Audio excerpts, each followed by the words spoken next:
Hi, this is Lisa McQuaid, professor at College of Charleston, Department of Psychology. We're looking at Chapter 1, an introduction to health psychology in our course of Psychology 333, Health Psychology. As we move along through the lecture today, there'll be points where I'll tell you it's a good place to maybe get up and take a break. So feel free to do that. Just pause the video and then go take a quick mental break, and then come on back. So what is health psychology? The World Health Organization back in 1946 defined it as a state of optimal well-being, which included physical, mental, and social well-being. Well, this can be a limiting definition, and so it's more of like an absence of disease. So there are other ways of looking at this, and we'll explore that later on in a discussion board.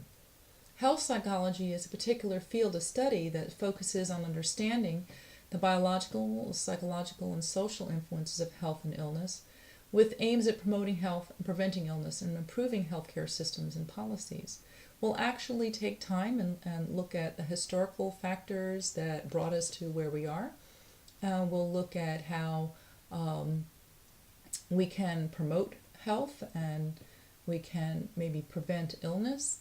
And we'll take a look at healthcare systems and some of the policies that have brought us to where we are today.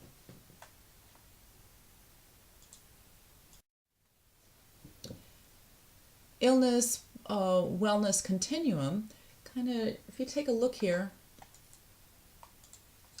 you take a look over here, you'll see to the left of the screen in figure 1.1, this is also in your textbook, we've got on the left of the screen premature death, and this is associated with being in pretty poor health. And you'll write down in the center is the neutral point, and this is where you might not see any discernible illness or wellness, so you're not seeing either or. But as we start to move more to the left of the continuum, you see that signs might show up, then symptoms show up, and then before you know it, disability, premature death.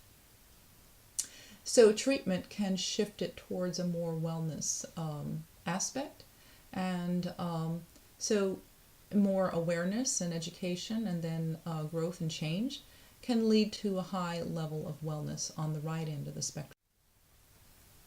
The mission of health psychology, the American Psychological Association recognized in 1978 that there were 4 missions to this division of psychology. To promote and maintain health, to prevent and treat illness, to identify the causes of health and illness, and to analyze and improve the healthcare system. In terms of preventive medicine, there's efforts to maintain well-being and offset disease, or dis-ease, as you'll see posted on our OAKS page. So things such as, exercise, getting a good night's sleep, proper nutrition, regular checkups, etc. Chronic disorders are disorders that persist or worsen over time. Acute disorders are disorders that have an abrupt onset or short duration. So a chronic disorder might be something like cardiovascular disease, type 2 diabetes, high blood pressure. An acute disorder is something that abrupt change happens, for instance, broken bone, that's an acute thing. Or it's something that it's a real short duration, an illness, this would be considered acute.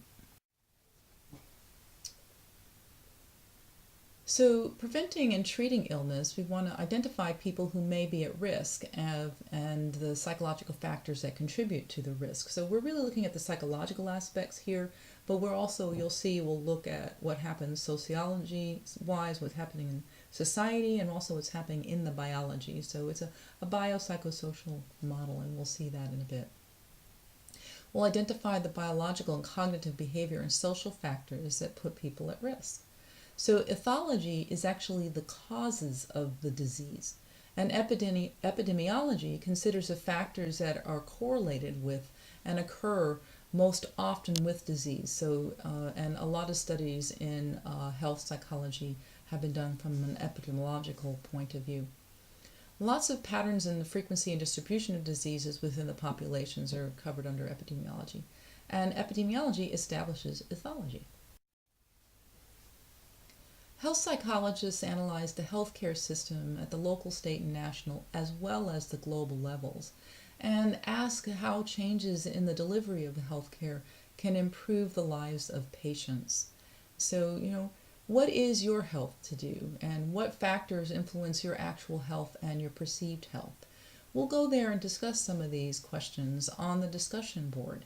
If you'd like to, at this point, stop and go to the discussion board, go ahead and do that. Maybe just pause the presentation and go to the discussion board.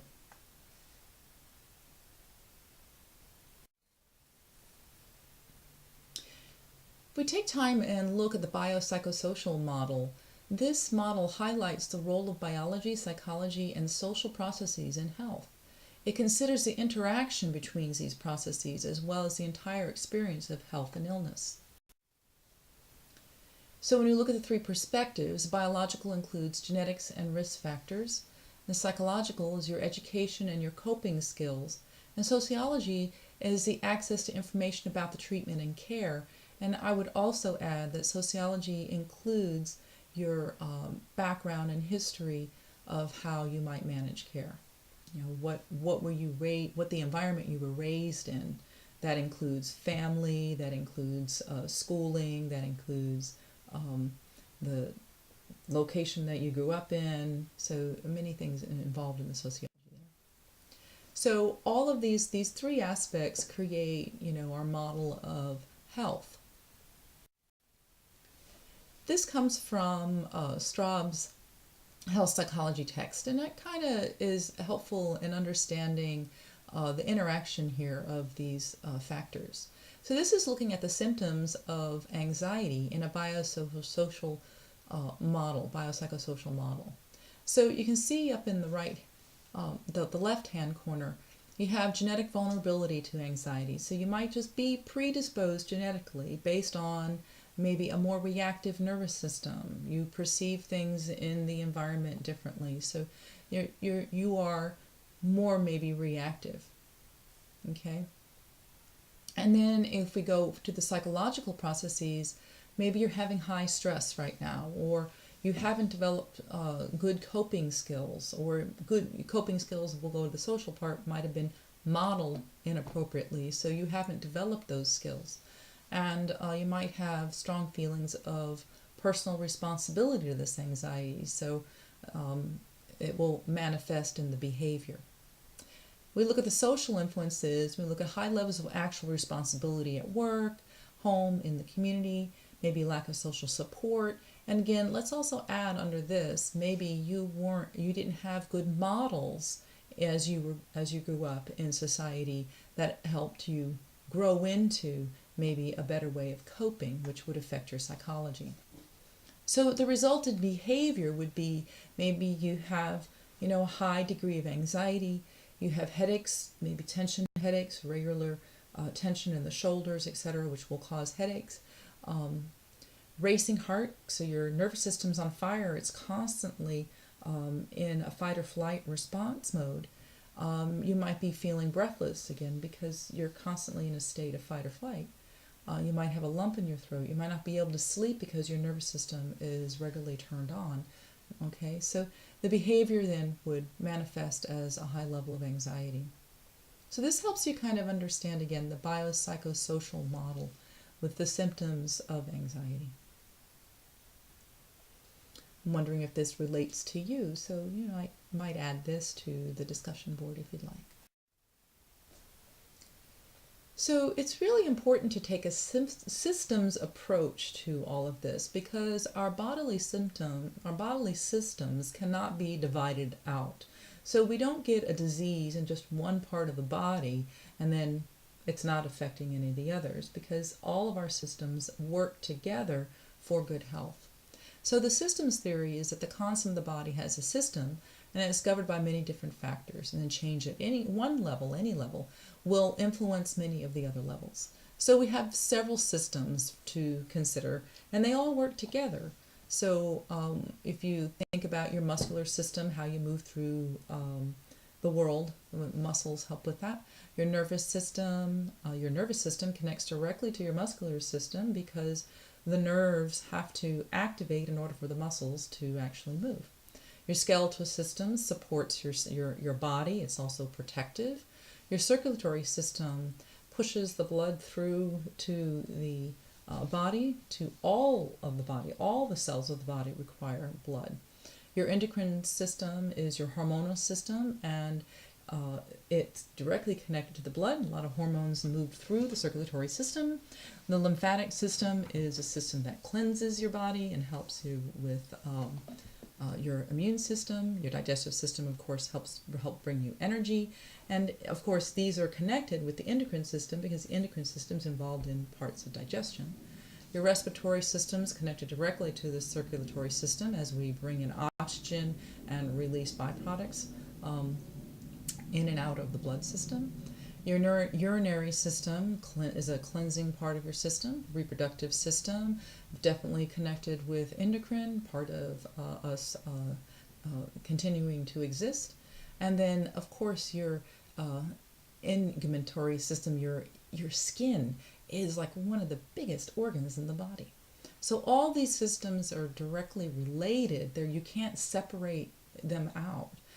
We often try to do that in health, and you just can't. They're all directly connected. When we look at health, we can look at things in a subjective or an objective manner.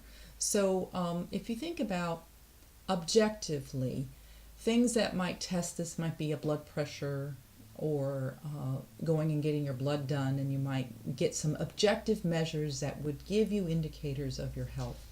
Your body itself might give you an indicator of how you're feeling, or what your health is dealing with in the moment.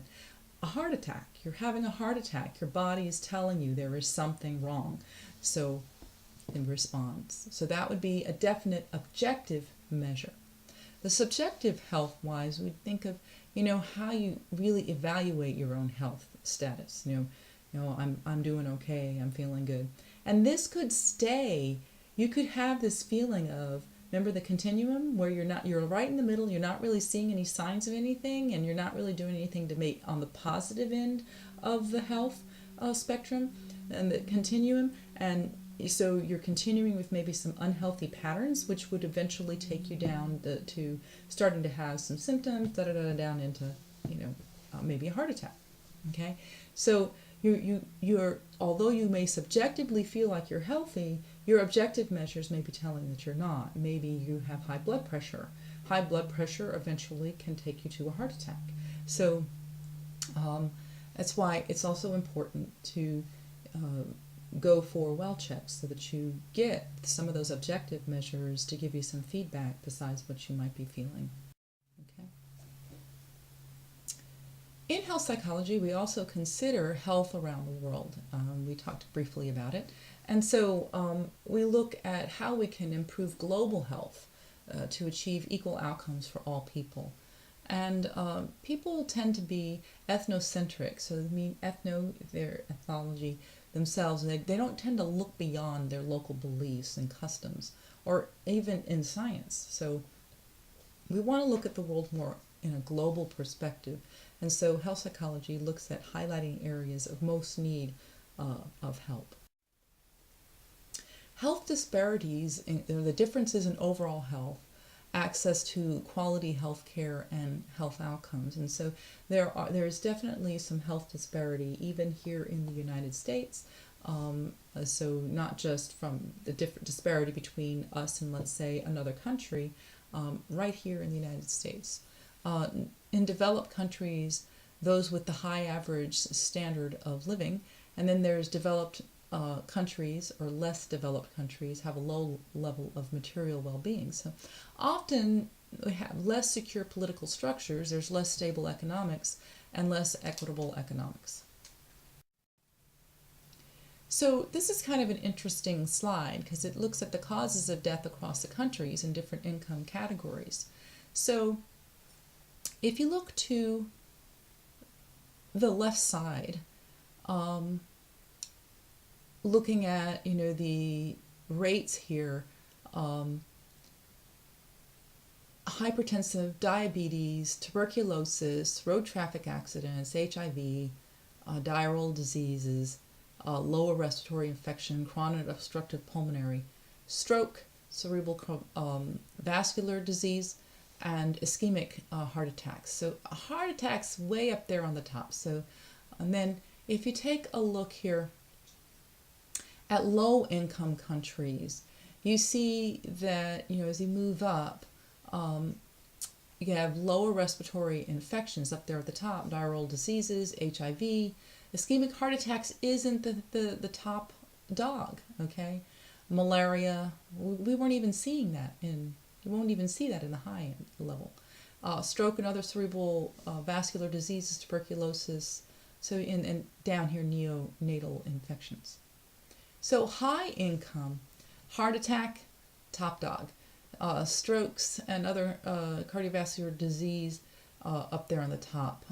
Trachea and bronchitis, lung cancers, so cancer right up there underneath strokes. Alzheimer and dementia, lower respiratory infections, chronic obstructive pulmonary disease, colon and rectal cancers, diabetes, hypertension, and then breast cancer down there. Okay, so we're not even seeing neonatal infections showing up in the higher income because their ability to care for neonatal infants. So we're not seeing it there. But overall, we're looking like heart attacks pretty up there on the top, right? When you look at the different healthcare systems across the world, you look at the strongest economies, and the United States right up there, and China, right? And then look on the other side. Those are on to the right, the World Health with the best healthcare system. France is right up there on the top. China and the United States don't even appear. Japan's there. Germany isn't even there. France is up there with a strong economy. United Kingdom is not there with the top healthcare. Brazil is not there.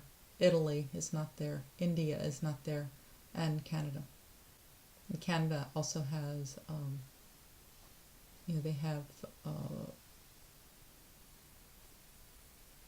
an economy where they provide their individuals with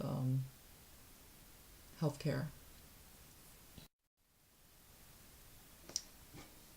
So the Health and Affordable Care Act kind of in 2016, about 10% of Americans still don't have health insurance. The Affordable Care Act is credited with significant decline in number of underinsured Americans, 18% of the population only the year before. Many individuals still do not have access to preventive medicine. Many who need medical care are unable to afford it. There's a lack of health insurance affects treatment-seeking behavior, so also not getting well checks. The United States has one of the highest infant mortality rates among industrialized nations. So you might want to take a little break. So we're moving into another section on historical views of health. So this would be a good time if you need to take a break, a little brain break, take a little walk, and then come back and get through this section of the lecture.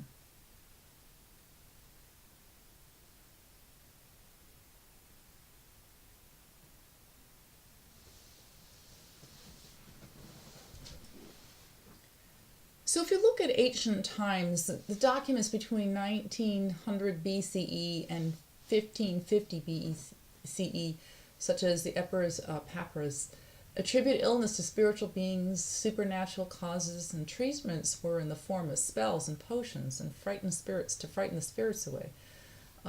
Hippocrates argued that disease is not a punishment of the gods, but rather a result of environmental factors of diet and lifestyle, a man way ahead of his time. So dualism is the belief in the separation of mind and body, humoral theory of illness,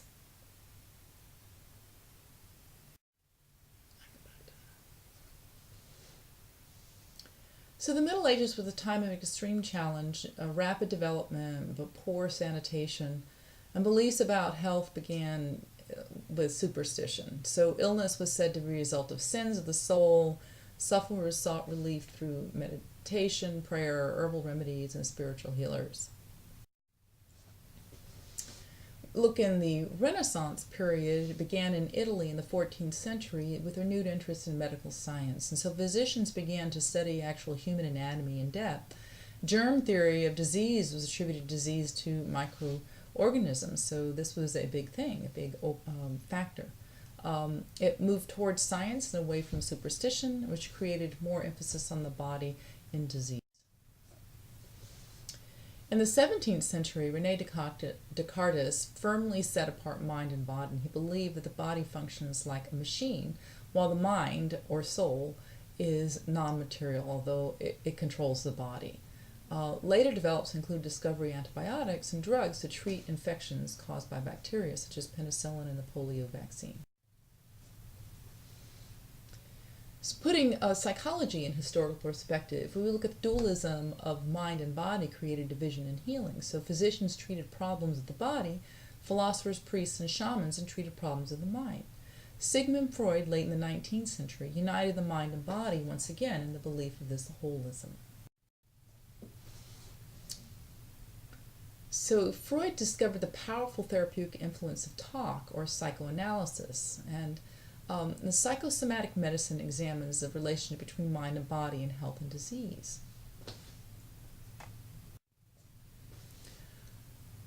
In terms of lifespan development perspective, we see that life development considers how the factors of influence of health and illness vary across the human lifespan. So things are going to change as you age. There are different issues when you're a newborn versus being a senior citizen. So that our biology also creates this change. So, and also our social factors as well as our psychological, how we handle these things. So it's all very much linked, even in this lifespan development model. So, so scientific advances make it possible to apply human genetics to the diagnosis and treatment of diseases. And so we're seeing big changes now with genetics and its ability to diagnose diseases. I mean, even we've got the ability to diagnose breast cancer early on from genetic factor. So inevitably, people are living longer, and the life expectancy at birth, if someone was born in 2012, is 78.8 years compared to 47.3 in the 1900s.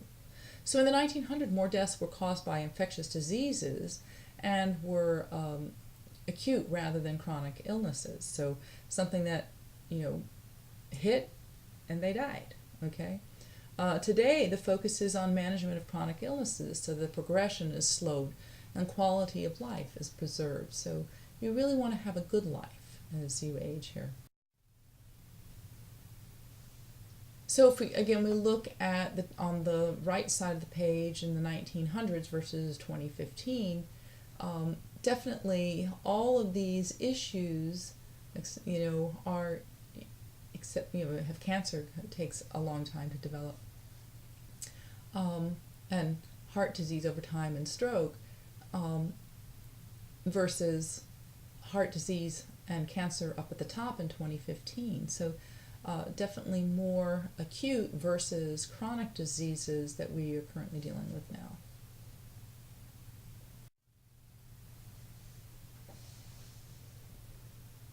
So again, infectious disease has definitely been on a decline since the 1900s. Part of this has to do with germ theory, part of this has to do with vaccines, good hygiene, and water hygiene as well. So environmental management. So, and our behavior choices also affect our lifespan. So the choices we make, whether we have a high calorie diet or we eat lots of fat and we become sedentary, which is now currently one of the main risk factors involved with diseases, chronic diseases. What's our level of stress? What's our ability to cope with stress? What tools do we use to deal with stress? And obesity. Tobacco use also very much involved in the choices you make and the potential for getting lung cancer. That's just a very high risk factor, tobacco use. The genes that we have also influence us, but just because we have certain genes doesn't mean that it's inevitable. So if we live healthy, we'd be able to um, kind of overcome some of the risk factors caused from our genes. So risk genes may increase the likelihood that we'll develop a disease, but again, they're not a direct cause of disease. So Alzheimer's disease is the most important risk gene. The APOE4 it's implicated in about 25% of Alzheimer's cases. And so deterministic genes, these are actually cause a disease to develop. So deterministic genes of Alzheimer's disease are found in only a few hundred extended families throughout the world. And so these genes cause familiar early onset Alzheimer's disease. So risk genes versus deterministic genes.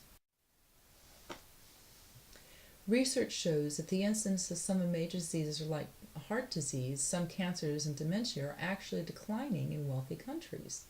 The reasons aren't really fully understood yet, and the changes are likely due to improved screening, diagnosis, treatment, perhaps because people in wealthy countries are making healthier lifestyle choices. We'd hope, right?